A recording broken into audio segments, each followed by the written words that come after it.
mohon izin saya akan menyampaikan kegiatan saya selama pendidikan guru penggerak. Alhamdulillah sudah dilaksanakan hampir memasuki 5 bulan dan saya sudah menyelesaikan paket modul 1. Dalam paket modul 1 ini saya akan menyampaikan tentang visi saya sebagai calon guru penggerak. Visi saya yaitu terwujudnya peserta didik yang ceria, berkarakter, memiliki profil pelajar Pancasila, dan peduli terhadap lingkungan sekitar, khususnya di sekolah kita. Besok saya mohon izin untuk pelaksanaan sosialisasi tentang budaya positif dan menyampaikan visi saya, serta membiaskan apa yang sudah saya dapat pada paket modul 1 ini untuk hari Rabu besok. Ya, terima kasih Bu Nida yang telah menyampaikan kegiatan mengikuti guru penggerak yang sudah berjalan hampir 5 bulan ini. Yang tentunya tanggapan dari saya selaku pimpinan di SDN Salah 11, karena ini kan mengangkat tentang pembiasaan yang nantinya berkaitan dengan karakter dia, bahwa pembiasaan itu kan merupakan salah satu cara gitu ya, yang efektif dalam proses pendidikan atau pembelajaran di lingkungan sekolah tentunya yang terkait dengan karakter anak.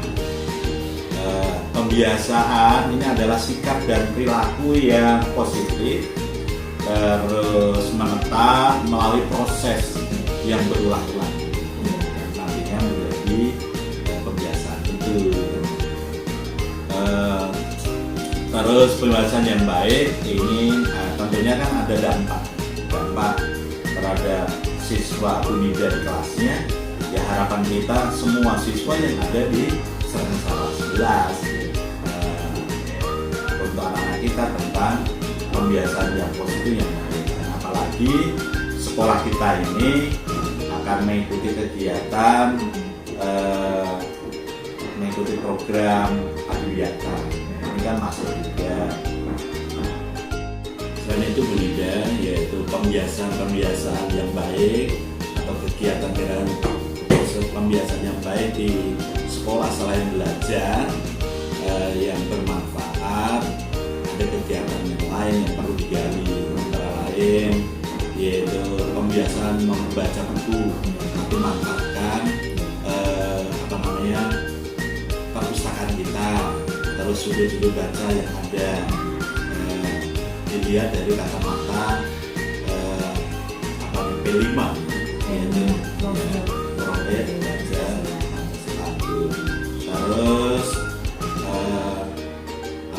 pembiasaan makan di kantin kan terkait dengan pembiasaan yang anak-anak supaya sehat, menu-menu sehat yang itu dibuat pembiasaan juga nantinya. Udah perbedaan kan jangan dibiasakan anak-anak kan ada yang makan di kelas dan sebagainya nanti di kantin.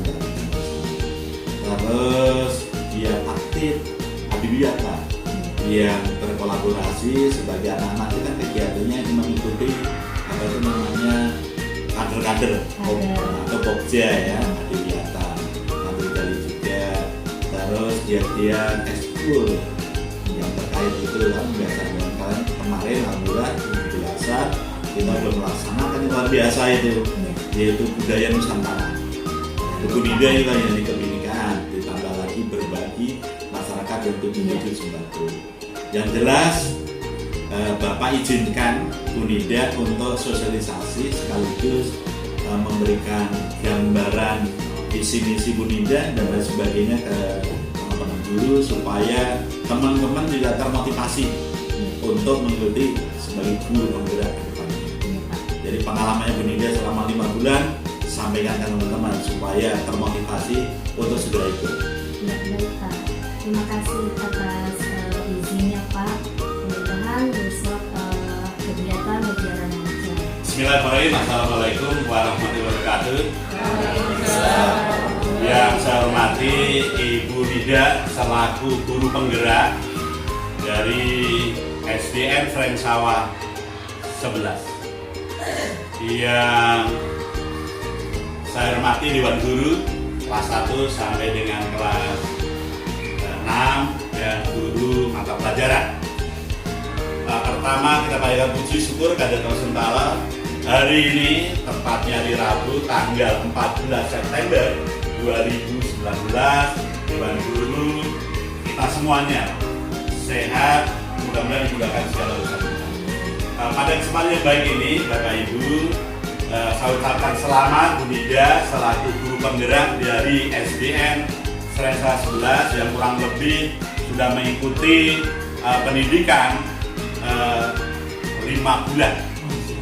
Yang hari ini Unida akan melaksanakan sosialisasi yaitu budaya positif untuk kita semua yang tentunya apa yang sudah diterapkan Unida di kelasnya nanti disampaikan oleh Bapak Ibu guru kelas 1 sampai kelas 6 dan juga guru mapel yang tentunya harus diimbaskan ke siswa-siswinya supaya anak-anak kita menghasilkan anak-anak yang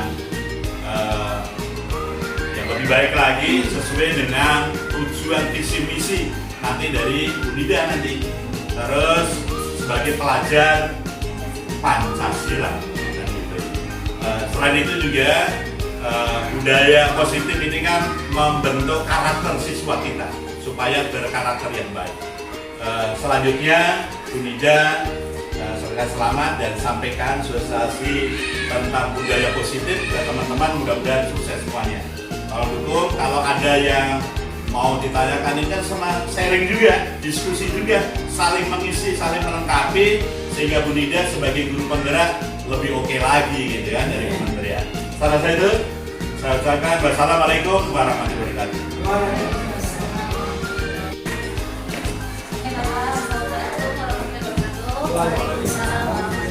Terima kasih Bapak Kepala Sekolah yang telah memberikan kesempatan kepada saya untuk menyampaikan tentang budaya positif, mengimbas apa yang telah saya dapatkan dari pendidikan guru penggerak ini selama hampir 5 bulan ya Pak. Assalamualaikum warahmatullahi wabarakatuh. Waalaikumsalam. Terima kasih Bapak Ibu yang sudah hadir dalam kegiatan pembiasan tentang budaya positif yang telah saya pelajari selama hampir 5 bulan ini. Terima kasih atas kehadirannya. Saya ucapkan banyak terima kasih. Semoga Bapak Ibu semua dalam keadaan sehat walafiat. Amin. Sebelumnya saya akan membacakan latar belakang dari sosialisasi tentang budaya positif ini. Yang pertama, sekolah itu sejatinya berusaha menciptakan iklim pendidikan yang mampu membiasakan setiap keluarganya, terutama muridnya, untuk melakukan pembiasaan yang baik atau budaya yang positif. Budaya yang merangkap kuat dan menjadi sebuah kebiasaan yang dilakukan secara kontinu dan sadar oleh setiap warga sekolah. Jadi semua pihak harus terlibat dalam pembiasaan positif tersebut. Pembiasaan positif yang merupakan budaya positif yang akan menjadi budaya sekolah. Tujuan aksi nyata yang akan saya jabarkan yang pertama yaitu menumbuhkan budaya positif dengan keyakinan kelas. Yang kedua, menumbuhkan nilai-nilai profil pelajar Pancasila pada diri murid dan di sekolah. Ini masa tindakan yang akan dilakukan. Latar belakangnya yaitu yang mendasari saya untuk membuat rancangan ini adalah untuk melakukan perubahan praktik, disiplin terhadap siswa agar menjadi siswa yang berkarakter dengan menerapkan budaya positif sesuai dengan profil pelajar Pancasila di kelas. Terutama saya akan membiaskan budaya positif ini dalam lingkup keluarga saya terlebih dahulu. Makanya saya membiaskan kepada Bapak Ibu, mudah-mudahan apa yang nanti disampaikan Bapak Ibu juga bisa melaksanakannya sama seperti yang telah saya laksanakan. Tujuan dari kegiatan ini yaitu untuk membangun nilai moral yang baik siswa melalui kedisiplinan dalam budaya yang positif sesuai profil pelajar Pancasila dengan pembiasaan sehari-hari di kelas. Jadi tolak ukurnya guru, saya secara pribadi dan orang tua saling berkolaborasi menerapkan terwujudnya disiplin positif sesuai profil pelajar Pancasila. Jadi selain saya menekankan kepada siswa di sekolah, saya pun selalu mengingatkan kepada orang tua agar selalu berkolaborasi. Khususnya pada masa pandemi kemarin, alhamdulillah kerjasama kolaborasinya berjalan lancar hingga saat ini anak-anak masih tetap melaksanakannya. Yang kedua yaitu murid dan guru menunjukkan disiplin yang positif sesuai profil pelajar Pancasila dan sesuai keyakinan sekolah dan keyakinan kelas. Murid juga berperan aktif. Maka dari itu saya berusaha kepada anak didik saya untuk terus aktif membangun minat bakat mereka yang tadinya anaknya diam, tidak aktif, sekarang semuanya sudah bisa belajar komunikasi dengan baik. Kemudian ada perubahan perilaku dan karakter sesuai keyakinan kelas. Perubahan perilaku ini tidak langsung drastis berubah, tapi perlahan demi perlahan. Jalannya waktunya, namanya karakter itu anak sudah membawa kodratnya masing-masing. Kita tidak bisa merubah karakter siswa per individu. Kemudian menciptakan suasana kelas yang menyenangkan. Selanjutnya ini masa tindakan. Yang pertama, menyusun rencana pelaksanaan penguatan keyakinan kelas. Keyakinan kelas itu sama kalau kita kenal dengan kesepakatan kelas. Nanti ada penjabarannya di selanjutnya. Kemudian yang kedua, mensosialisasikan budaya positif dan keyakinan kelas kepada kepala sekolah dan rekan sejawat jawab. Untuk saat ini saya sedang sosialisasikan keyakinan kelas dan budaya positif itu seperti apa. Pelaksanaan yang sedang dilaksanakan menjelaskan tentang keyakinan kelas dan mekanisme pelaksanaannya.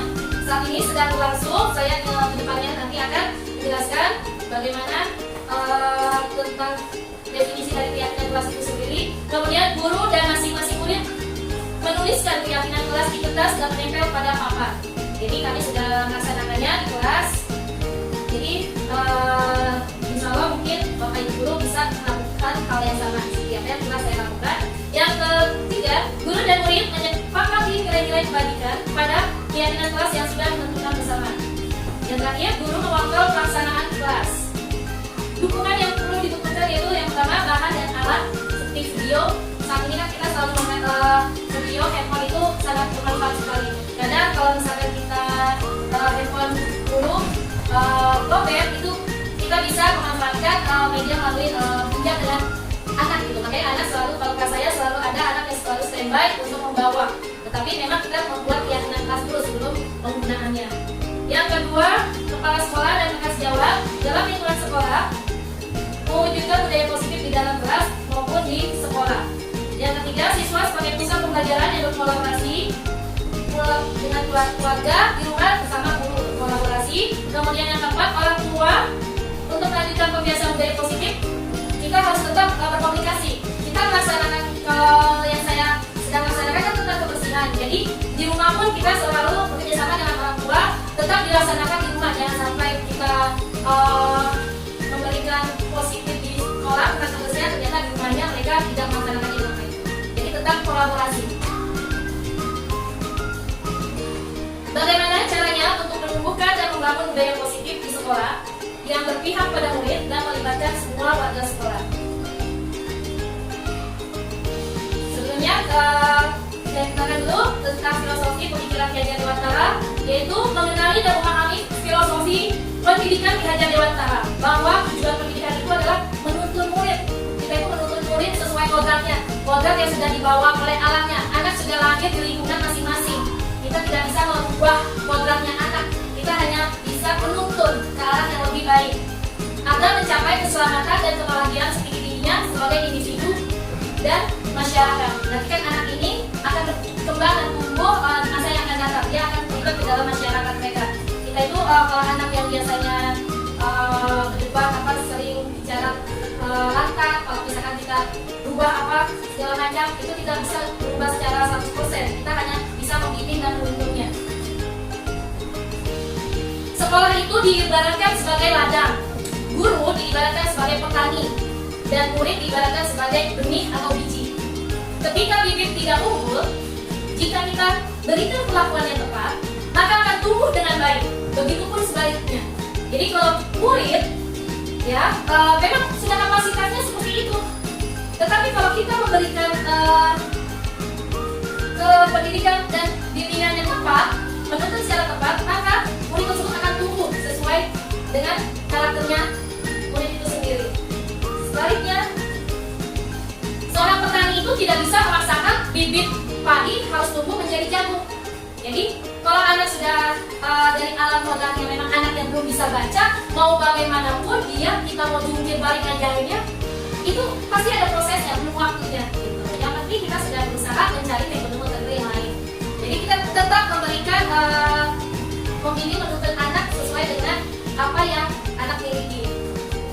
Kita tidak bisa memaksakannya siapapun anak yang memiliki kemampuan-kemampuan yang kurang agar lebih bisa berkembang. Kita tidak bisa memaksakan, tetapi kita bisa mencari celahnya anak.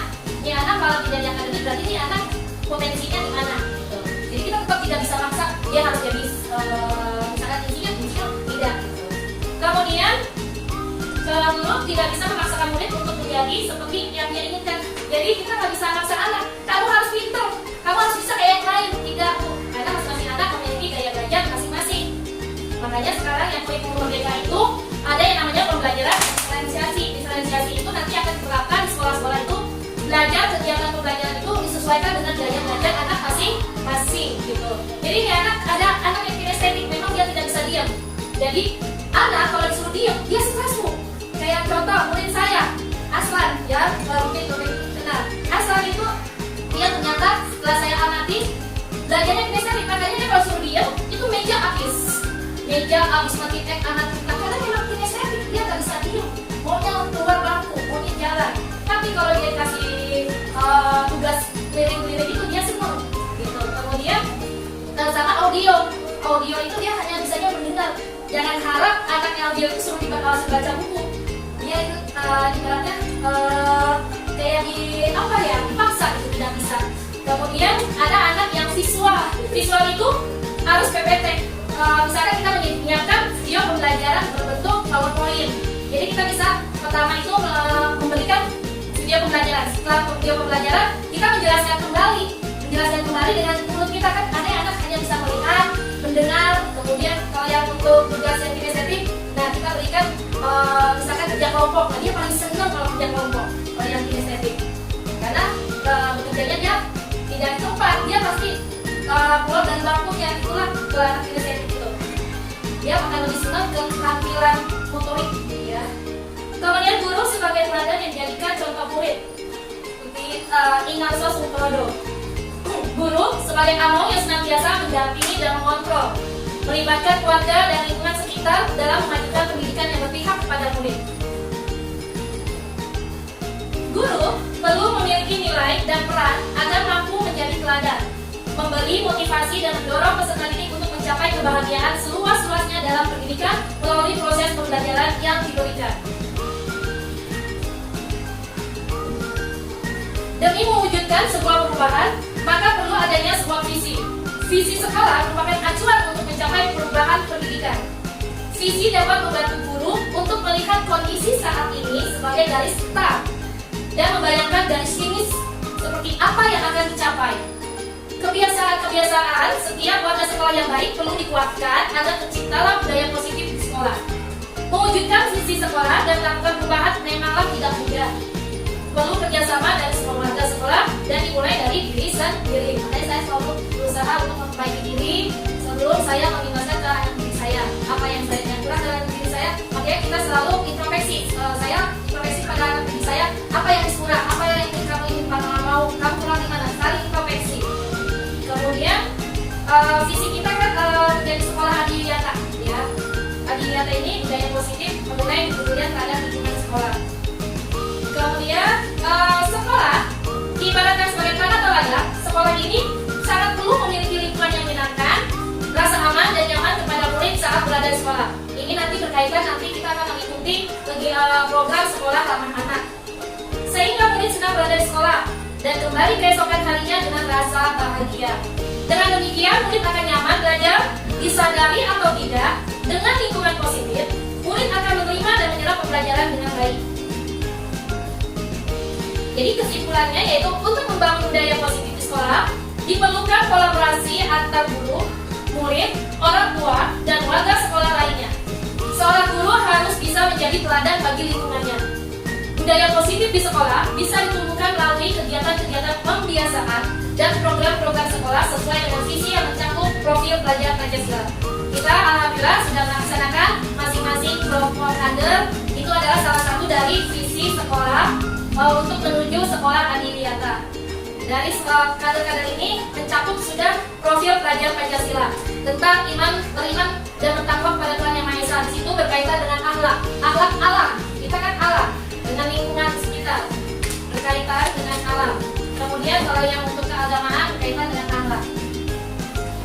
Budaya positif dapat ditumbuhkan melalui ada 6 yang dapat kita dapatkan agar budaya positif itu bisa dilaksanakan di sekolah maupun di kelas kita masing-masing. Yang pertama tentang disiplin positif dan nilai-nilai kebajikan. Yang kedua teori motivasi, hukuman, penghargaan, dan restitusi. Yang ketiga keyakinan kelas. Yang keempat lantas bisakah kita mengontrol seseorang? Bagaimanakah seseorang dapat merubah paradigma stimulus respon dengan teori kontrol? Ada yang namanya teori kontrol, stimulus respon. Contoh, realitas, kebutuhan kita semuanya sama. Kemudian teori kontrol masing-masing orang kan berbeda. Yang kedua, semua orang melihat hal yang sama. Setiap orang memiliki gambaran yang berbeda. Kadang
dilakukan seseorang kepada orang lain untuk mendapatkan kepatuhan. Kata disiplin juga sering dihubungkan dengan hukuman. Jadi kita selama ini menganggap kalau disiplin itu adalah hukuman. Ternyata itu bukan, berbeda ya. Jadi disiplin itu berbeda, hukuman itu berbeda. Padahal itu sangat berbeda antara disiplin dan hukuman. Karena belajar tentang disiplin positif tidak harus memberi hukuman. Motivasi intrinsik itu bisa mengarah kepada kedisiplinan. Motivasi intrinsik itu artinya kesadaran dari dalam diri sendiri. Selanjutnya tentang itu motivasi, hukuman, penghargaan, dan restitusi. Pernahkah kita melakukan sesuatu untuk mendapatkan hadiah atau agar tidak dihukum? Contoh, kita melakukan sesuatu datang pagi absen. Itu karena kita biar tidak dihukum, biar tidak kena hukuman disiplin. Itu sebenarnya pikiran-pikiran yang salah. Gitu. Seharusnya tidak begitu. Kita melakukan sesuatu kewajiban kita bukan karena ada imbalannya. Gitu. Maksudnya. Sama murid kalau melakukan perubahan itu bukan karena, makanya sekarang yang model penghargaan itu dianggap sudah tidak efisien, sudah tidak baik. Jadi misalkan anak menjawab dapat nilai 100, dapat plus, dapat ini bintang 3, bintang 5, bintang 1. Jadi itu salah. Ternyata saya belum kenal pas lagi. Oh, kenapa salah? Karena anak melakukan itu belajar hanya karena tujuannya dia dapat hadiah, bukan karena kesadaran dia memang kewajibannya dia belajar. Jadi motivasinya itu motivasi intrinsik dan ekstrinsik dari luar. Biar dia dapat, oh saya bangga dapat pujian, saya dapat reward, saya dapat bintang.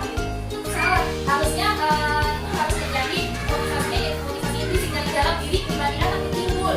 Saya harus kalau melakukan ini, oh dari dampaknya saya bisa belajar lebih rajin. Kemudian kan bahagia, beda bahagianya antara dapat penghargaan dengan anak yang bisa belajar dengan timbul dengan diri sendiri. Seorang anak yang datang tepat waktu, contohnya ke sekolah dan dikatakan disiplin oleh guru. Padahal kita tidak tahu seorang anak yang datang tepat waktu ke sekolah dan dikatakan disiplin oleh guru. Padahal kita tidak tahu motivasi di balik dia datang tepat waktu. Apa karena takut dihukum? Atau karena ingin mendapat pujian dari gurunya? Atau memang motivasi yang berasal dari dalam dirinya sendiri? Jadi kalau terus kayak kali ibu nanya, kamu datang jam berapa? Tepat waktu. Coba dikorek-korek. Motivasi apa yang membuat dia datang lebih awal? Apa ingin mendapat pujian dari gurunya? Atau ingin mendapat pujian temannya? Atau karena takut dihukum? Lambat. Gitu. Apakah dari eksternal atau internal? Eksternal itu motivasi yang dari luar, kayak dapat pujian dari teman, dapat karena takut dihukum itu eksternal. Kalau internal itu dalam diri pribadi yang timbulnya. Teori motivasi perilaku manusia. Yang pertama yaitu untuk menghindari ketidaknyamanan atau hukuman. Yang kedua untuk mendapatkan imbalan atau penghargaan dari orang lain.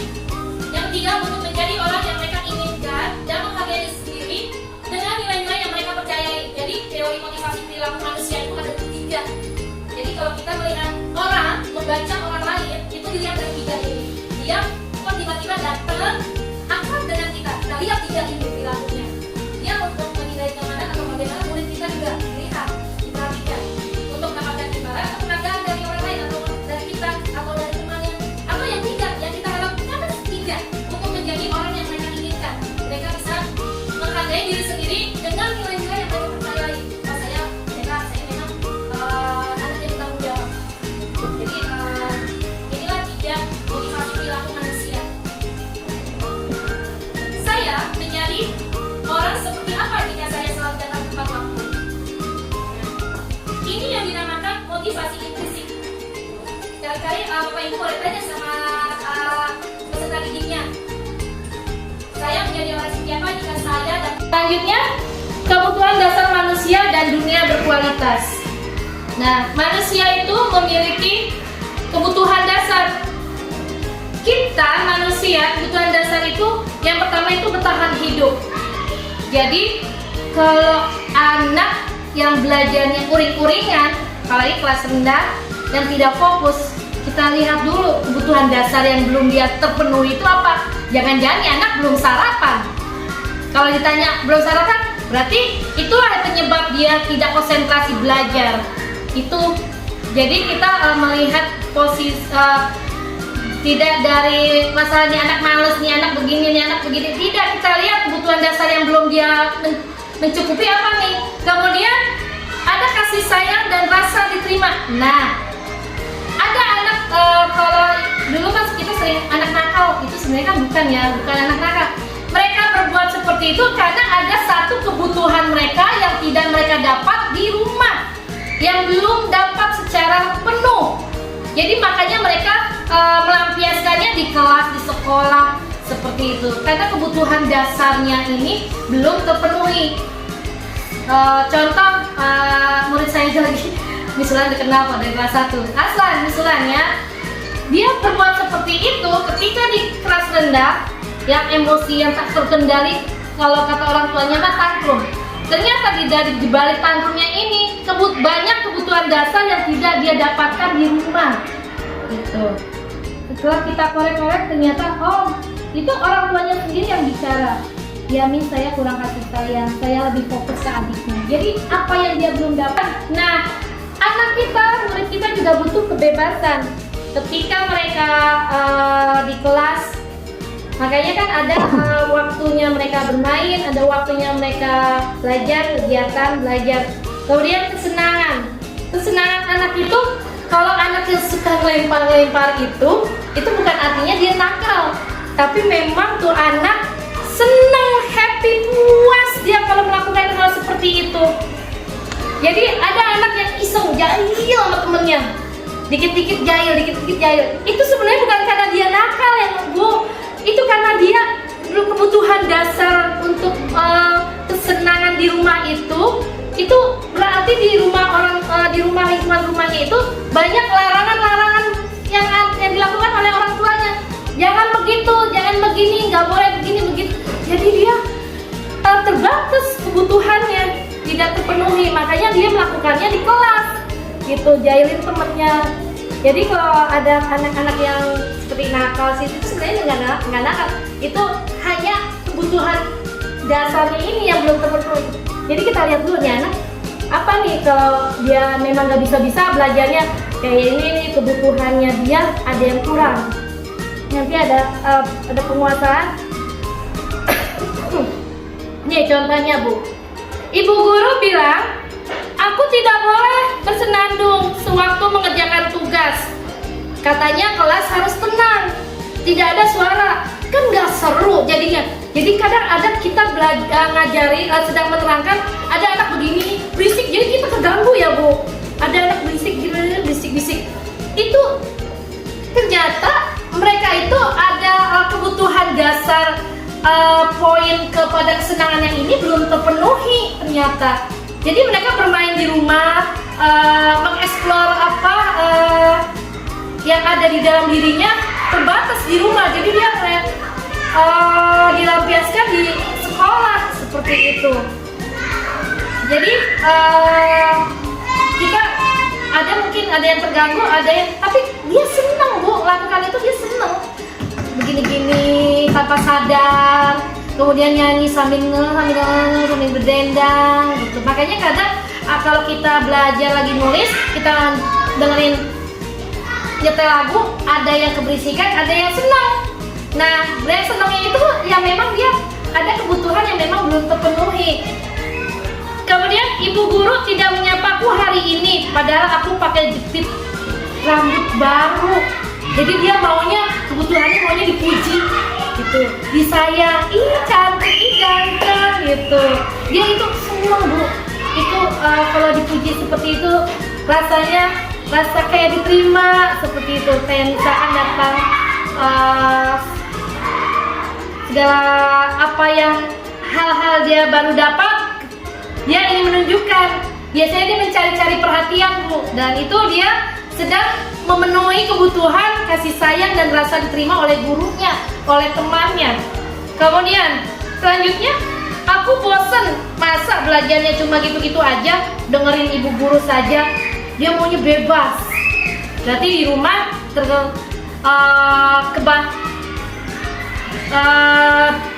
kegiatan di rumahnya itu terbatas gitu, tidak bebas seperti yang ada di sekolah. Kemudian aku sebel, gambarku tidak rapi, malah ibu guru nunjukin ke teman-temanku di depan kelas, ya. Jadi penguasaan ini masuknya ke kebutuhan penguasaan. Jadi secara tidak langsung perilaku murid di kelas kita dan di sekolah dilandasi dengan kebutuhan dasar manusia yang belum terpenuhi. Jadi kalau melihat anak-anak ya seperti itu, teriak sana, teriak sini, lari sana, lari sini, ternyata ada beberapa yang kita memang harus melihat dari 5 kebutuhan dasar ini. Restitusi 5 kontrol. Nah, inilah Bapak Ibu Guru inti dari semuanya. Dari Bapak Ibu Guru bisa mengontrol siswa untuk menampakkan perilaku positifnya. Restitusi 5 posisi kontrol. 5 posisi kontrol kita sebagai guru itu ada 5. Kita masuknya yang mana? Coba introspeksi diri sendiri. Kita masuknya ke mana ya? Yang pertama, seorang guru sebagai penghukum. Yang kedua, pembuat merasa bersalah. Yang ketiga, seorang guru sebagai teman. Yang keempat, seorang guru sebagai pemantau. Yang kelima, seorang guru sebagai manajer. Kita itu ada 5 Pak sebagai kontrol kita. Nah, kita masuknya kemana yang selama ini kita lakukan? Contoh kasus, ketika ada permasalahan, kita mengambil posisi kontrol sebagai apa nih? Jadi ketika kita menghadapi siswa, khususnya kalau ada siswa yang bermasalah, kita sebagai kontrol yang mana ini posisinya? Contoh, posisi penerapan kontrol kita sebagai teman, guru sebagai teman. Dengan nada suara ramah, akrab, dan bercanda, kemudian bahasa tubuhnya merapat ke murid, mata senyum jenaka. Contoh, Adi, ayolah, bagaimana sih kamu? Kemarin kamu sudah janji ke Bapak, bukan? Kenapa terlambat lagi? Sambil ketawa ringan ya. Ini kayak guru piket ya. Ya sudah, tidak apa-apa. Duduk dulu sana, nanti Pak Guru bantu. Kamu ini sambil senyum-senyum. Kalau ini menggambarkan Pak Nur seperti itu. Bagaimana perasaan murid dengan sikap guru seperti ini? Jadi sebagai teman, murid menganggap gurunya itu sebagai teman. Hasilnya ternyata murid akan merasa senang dan akrab dengan gurunya. Ini termasuk dampak yang positif. Hanya saja di sisi negatif muridnya, nah nih ada ternyata ada negatifnya. Menjadi tergantung pada guru tersebut. Jadi dia anak cuma pada gurunya itu, cuma pada Pak Nur dia nurut. Ya, jadi kalau ada masalah maunya sama Pak Nur. Kalau nggak mau sama Pak Nur, dia nggak mau menyelesaikan masalah. Kemudian dia merasa bisa mengandalkan guru tersebut, Pak Nur, untuk membantunya kalau ada masalah. Ayo Pak, bantulah Pak, kan gitu. Biasanya kalau anak sudah tadi hanya akan berbuat sesuatu bila yang menyuruh adalah guru tersebut. Ya, jadi kalau bukan Pak Nur yang nggak nyuruh, dia nggak mau dampaknya. Dan belum tentu berlaku yang sama dengan guru atau orang lain. Jadi kalau ada yang minta tolong, ya kemungkinannya mau melakukan tapi berat hati seperti itu. Inilah posisi kontrol sebagai teman. Ternyata ada negatifnya. Yang berikutnya, pembuat merasa bersalah. Contoh, nada suaranya memelas, halus, sedih, kemudian bahasa tubuhnya merapat pada anak, lesu. Adi, kamu ini bagaimana ya? Kamu kan sudah berjanji dengan ibu tidak akan terlambat lagi. Kamu kenapa ya? Senang sekali mengecewakan ibu. Jadi anak tuh dibuat merasa bersalah. Kenapa ya kamu bikin ibu merasa bersalah? Kecewa ibu loh. Gitu. Itu namanya membuat rasa siswa tersebut jadi merasa bersalah. Ya. Ibu benar-benar kecewa sekali. Bagaimana perasaan murid bila ditegur seperti cara ini? Hasilnya, murid akan merasa bersalah. Bapak Ibu ternyata bersalah telah mengecewakan ibu atau bapak gurunya. Kemudian murid akan merasa menjadi orang yang gagal dan tidak sanggup membahagiakan orang lain. Kadang-kadang sikap seperti ini lebih berbahaya dari sikap penghukum. Karena emosi akan tertanam rapat di dalam dan murid menahan perasaan. Tidak seperti murid dengan guru penghukum, di mana murid bisa menumpahkan amarahnya walaupun dengan cara negatif. Murid tertekan seperti inilah yang tiba-tiba bisa meletus marahnya dan bisa menyakiti diri sendiri atau orang lain. Jadi kalau ada anak saya seperti itu, jadi dia merasa baper kita mah ya baper. Jadi padahal kita bicaranya bagaimana, tapi dia merasa kalau dia itu disalahin, padahal mah tidak gitu. Bukan seperti itu. Kalau dulu kita berkomunikasi dengan anak ketika ada permasalahan. Tapi setelah saya tahu seperti ini, oh ternyata begini salah, ini kita kurangi. Kemudian contoh penerapan posisi sebagai kontrol penghukum. Nada suara tinggi, mata melotot, jari menunjuk atau menghardik. Terlambat lagi, pasti terlambat lagi, selalu datang terlambat. Kapan bisa datang tepat waktu? Tanyakan kepada diri Anda, bagaimana perasaan murid bila guru berbicara seperti itu pada saat murid datang terlambat. Dia padahal sudah berusaha lari untuk masuk ke kelas, tiba-tiba di depan kelas ditunjuk-tunjuk gitu, dihukum. Jadi kita sebagai penghukum nih anak, itu hasilnya nanti kemungkinan murid marah, jadi dia memendam dan bersifat agresif. Bisa jadi sesudah kembali dia duduk, disuruh duduk, tapi apa yang dilakukan di kelas? Dicoret-coret itu bukunya, dia ya jadi menggenggam kertas, itu mendam ya, itu tidak baik kalau guru sebagai penghukum. Kemudian meja tulisnya dia coret-coret, dia ketok-ketok pakai meja. Lebih buruknya lagi, sepulang sekolah murid melihat motor atau mobil bapak ibu guru akan menggores kendaraan dengan paku, itu yang nggak baik ya, ada yang begitu bu gitu.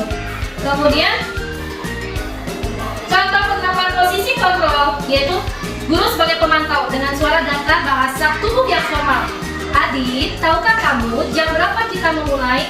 Tahu Pak, kamu terlambat 15 menit.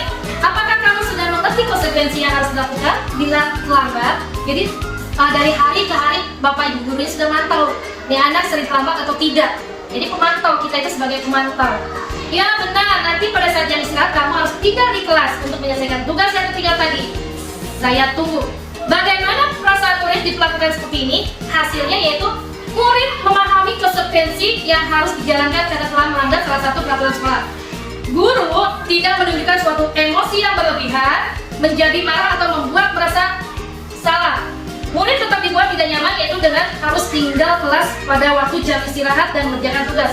Guru tetap harus memantau murid pada saat mengerjakan tugas di jam istirahat karena murid tidak bisa ditinggal seorang diri. Jadi kita itu seharusnya bisa sebagai pemantau dan satu lagi sebagai kita sebagai seorang guru yaitu yang terakhir manajer. Manajer suaranya tulus, bahasa tubuhnya tidak kaku, mendekat ke murid. Adi, apakah kamu mengetahui jam berapa sekolah dimulai? Tahu Pak, jam 7. Ya, kamu terlambat. Kira-kira bagaimana kamu akan memperbaiki masalah ini? Saya bisa menanyakan teman saya Pak untuk mengerjakan tugas yang tertinggal. Baik, itu bisa dilakukan.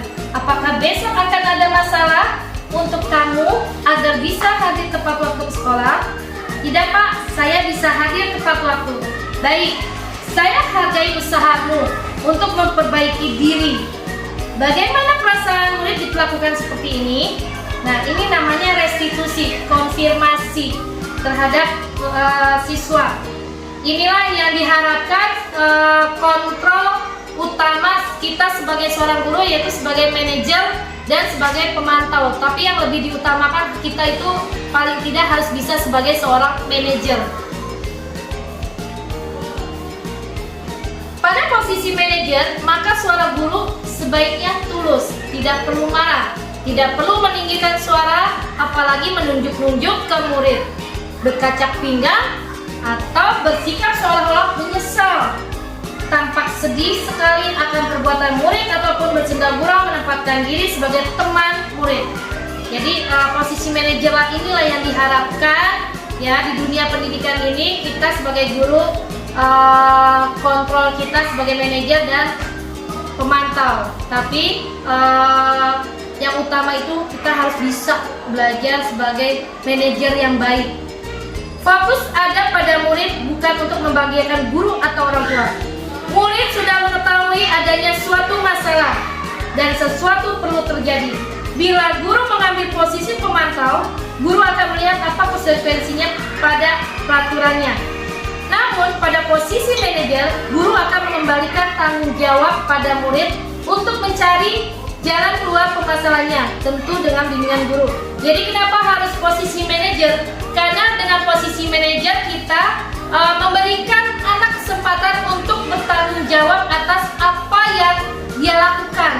Jadi biar dia mencari jalan keluar permasalahannya. Sebagai misalkan ada kesalahan apa, dia cari konsekuensinya apa, kemudian sanksinya apa. Jadi dengan adanya budaya positif, yaitu sekolah yang aman, nyaman, dan bermakna, membantu murid untuk mewujudkan merdeka belajar sesuai dengan filosofi pemikiran Ki Hajar Dewantara yang dimulai dari menghargai diri sendiri dan orang lain dengan melihat nilai-nilai kebajikan atau prinsip-prinsip universal yang telah dibuat atau disepakati bersama. Oke Bapak Ibu Guru, inilah materi tentang budaya positif. Diharapkan sekolah SDN Sengkil Sawah 11 Pagi dapat mengimplementasikan budaya positif di kelas masing-masing dalam ruang lingkup kelas terlebih dahulu.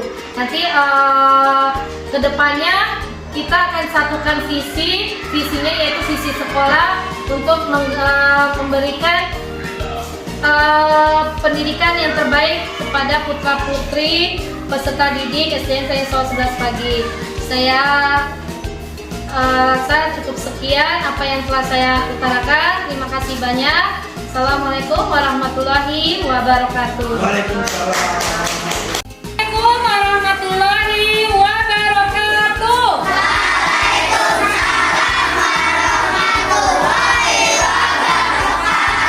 Apa kabar semuanya? Alhamdulillah luar biasa. Allahu Akbar, sehat semuanya. Oke, sebelum kita mulai pembelajaran, marilah kita siapkan terlebih dahulu, dipimpin oleh Naswa. Oke, silakan Naswa. Ready? Let's pray together. Bismillahirrahmanirrahim. Alhamdulillahirabbil alamin. Ar-Rahmanirrahim. Maliki yaumiddin. Iyyaka na'budu wa iyyaka nasta'in. Ihdinas siratal mustaqim. Assalamualaikum warahmatullahi wabarakatuh. Stand up.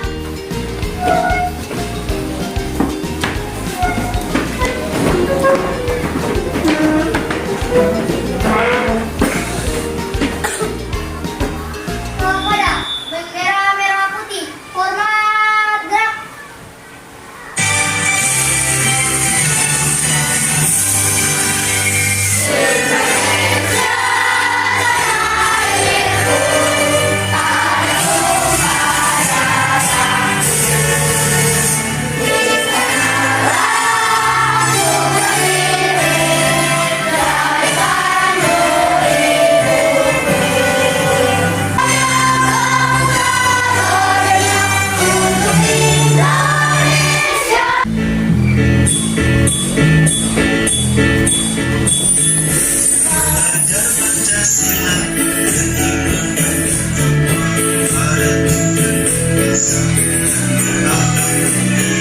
Belajar Pancasila, beriman dan bertakwa pada Tuhan yang esa dan berakhlak mulia, berkebinekaan moral, gotong royong mandiri, kreatif dan bernalar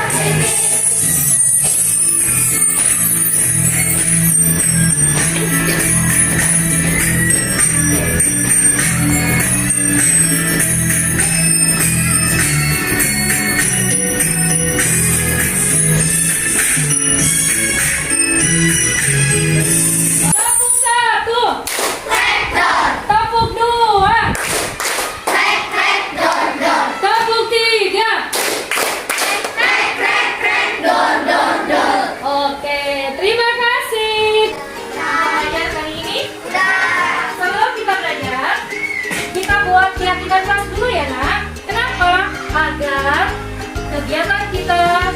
belajar itu ada kesepakatan di antara kita, komitmen di antara kalian, ya, kalian dengan guru, ya, biar proses belajarnya berjalan tertib, lancar, dan aman, ya.